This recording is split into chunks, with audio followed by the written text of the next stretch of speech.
আসসালামু আলাইকুম। আমরা আমাদের সোলার সেটআপের স্টোরেজ ব্যাটারি চেঞ্জিংয়ের স্টেপে ছিলাম এবং আমাদের এই 12 ভোল্টের সাবকলয়েড স্টোরেজ ব্যাটারিটা বেশ খানিকটা ব্যবহারজনিত কারণে ডিসচার্জ হয়ে গিয়ে 5.6 অ্যারাউন্ড ভোল্টেজে স্টে করছিল।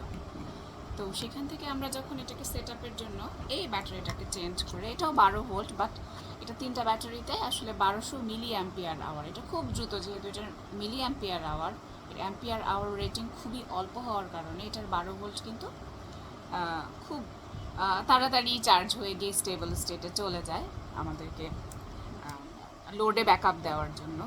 কিন্তু যখন আমি এটাকে চেঞ্জ করে একটা পার্মানেন্ট সলিউশন এই ব্যাটারিটাকে রিপ্লেস করব, দেখেন আমাদের এখানের এই রিডিংটা কেবলমাত্র 7-এ আসছে, 7 ভোল্ট। তার মানে এটা যেহেতু 30 অ্যাম্পিয়ার আওয়ার, 1.2 1200 mAh কম্পেয়ারে 30 অ্যাম্পিয়ার আওয়ার হিউজ। সো এটা আসলে এটাকে 12 ভোল্টে নিয়ে যেতে, এটাকে স্টেবল করতে আমাদের বেশ খানিকটা সময় লাগবে। এই জন্য চার্জিংয়ের জন্য ইনএভিটেবলি আমাদের বেশি সময় লাগছে। আর বাকি সেট আপগুলো যদি আমরা দেখাই কোনটা কোন অবস্থায় আছে, সেটা হচ্ছে যেহেতু এটা B1 টাইপের যাবে, এই ব্যাটারিটা B2 টাইপের ছিল, কিন্তু এটা আমাদের B1, এই ব্যাটারিটা B1-এ যাবে, যে লেড অ্যাসিড ব্যাটারির অল্টারনেট।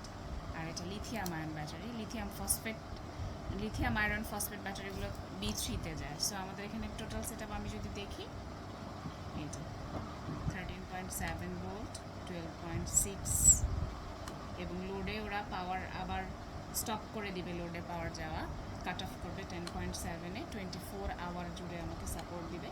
এটা B1 টাইপ ব্যাটারি এবং এটা আমার কারেন্ট রিডিং। আমি যদি এখন একটু লোডে পাওয়ার দিয়ে দেখি, আমাদের একটা ফ্যান, লোড হিসেবে একটা ফ্যান আছে, দেখবো যে এটা ঘুরছে।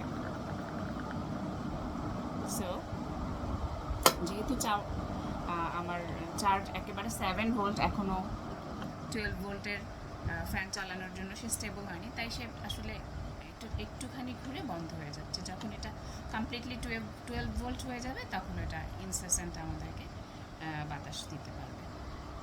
Thanks for watching.